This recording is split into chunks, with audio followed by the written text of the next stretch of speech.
Okay, so we're going to go over all of the different revision methods you can choose. So first thing is just a reminder, you're going to need 3 drafts, which includes your first draft, and then you're going to revise your draft 2 times for a total of 3 different revision drafts. Then you're going to make all of that changes to a final draft. So you'll be turning in 4 drafts total for this. We want each draft to be labeled very clearly. So draft number 1. And then you would make a copy of that and say draft number 2, and then be very clear about which of these revision methods you're choosing, and then make a copy of that. Draft number 3, tell us the revisions, and so on and so forth. So if you look at this sample folder, you can see here, this is what Ranchita did. She very clearly labeled her draft numbers and then what the revision was that she was working on. So draft number 2 was all about group revision. Draft number 3 was a peer read aloud. Draft number 4 was a teacher revision. So you can see her labeled very clearly there. And then final draft right there, draft 1. So all very clear. So your first option, this is the best option, is get a teacher conference. So get me or Miss Jacobs or another teacher to read over your essay and give you feedback, okay? If you're going to ask another teacher besides us, make sure they do have enough time to give you feedback. You can do a group conference. So I would say probably no more than 3 or 4 people in a group because you don't want it to get too massive. So you would use this link here. And this would be a way that you offer constructive feedback very specifically to your group. So this would be a good place for you to make comments on your partner's document. So if you do something like this, I would say share your document with your group and then have them, make comments just right on your document that way. So as we learned from the revision feedback video, you need to be specific and clear. Don't just be like, this sentence doesn't sound good, or add more details here. Like, be very specific about what you are offering feedback on. So this just gives you some key things to focus on. Understanding. So if there's parts where you're not getting it, it's not making sense, you don't know what they're talking about, those are some sentence starters for you. If there's lots of grammatical errors, like you're having a hard time reading it because the spelling is so bad or there's no punctuation or anything like that, offer that up. So writing tools, that's like syntax, diction, imagery, all of that good stuff. Structure, so the way that it's set up, the way that it's organized. You can look at the paragraphs or the order of things. Offer some advice that way. It is also a good thing, to offer positive feedback as well. But really, we're doing this not for other people to pat your back and be like, oh, your writing is perfect, because it can always be improved. You can always make suggestions and corrections. So this would be helpful. This peer read aloud. So you'd share your essay with someone and you would listen as they read your essay out loud in front of you or in a breakout room or on a Google Meets or whatever. And you're following along as your partner is reading.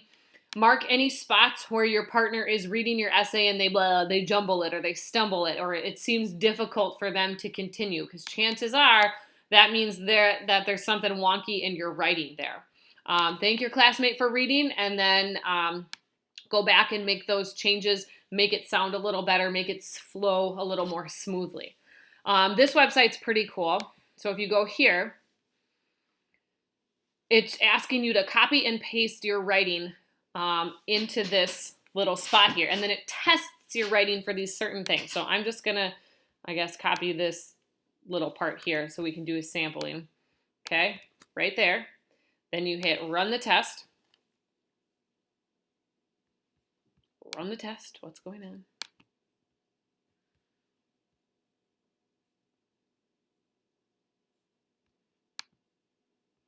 Why is it not?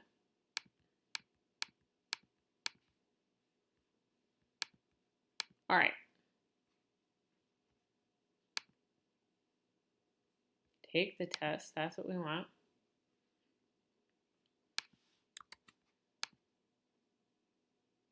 Okay, maybe that one doesn't work. We'll come back to that one in a minute. Tool-focused revision process. So this is focusing on the diction, syntax, imagery, all of those things that we spent all of the first couple weeks learning about. So again, you'd share your copy of your essay with your friend.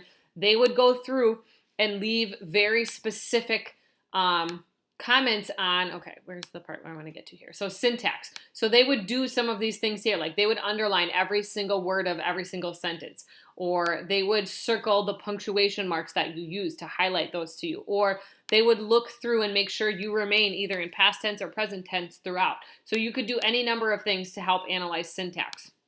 So for diction, if there's any lame verbs like I am, I was, she were, they were, be, but, like those are boring. So any words that are very blah, like good, happy, sad, those are just plain words. Try to get more specific words. Imagery, look for places where they don't really paint a picture. They just say like, I was scared or it was fun. Well, how do I know it was fun? Show me, make it come alive. Details, where are some parts where maybe they need more, maybe they need less. And tone, see if you can figure out what the tone of their writing is. So you're just reading their essay, offering comments, focusing on these different things here. Okay, radar revision. This is, again, another way to focus your revision.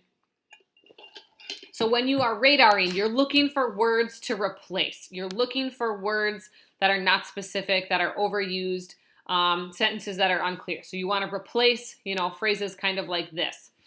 When you're radaring, you're looking for places to add new information. Maybe there needs to be more description, more, similes or metaphors. Delete, you can suggest that they take some things out or reduce some things. And reorganize. If there's a spot where you think it would make sense to have this sentence here or even this paragraph here, you can suggest that as well. First sentences, this one's fun. So you look at examples of other first sentences that are in books. So if you scroll through here, you can see these are some of the different sentences in different books. So give yourself some samples and then pick one and try to mimic it in your own writing. Rewrite some of your sentences, first sentences, to really have that strong impact effect. And then I highly encourage everyone to do this one too because it's really important. Obviously, you want to have a strong introduction for your narrative because that's the first thing that everybody is reading. So these are suggested ways that you can write an interesting introduction paragraph. Like you can start with a quote from someone. So here's an example of that. You can start with an anecdote, a brief story. Just make sure it's not the exact story that you're going to tell us in the whole essay. You can start with a question, a rhetorical question.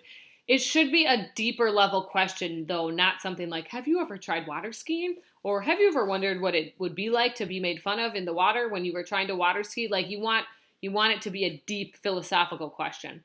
You could start with a shocking statement or a shocking fact. You could start with an interesting fact. You could start just by really painting a picture of what the setting could be. So what you would do for this revision is you'd actually write 2 different introduction paragraphs using 2 different methods and then pick the one that works best for you in your essay. So of all of these choices, you only have to pick 2 for this time around to complete.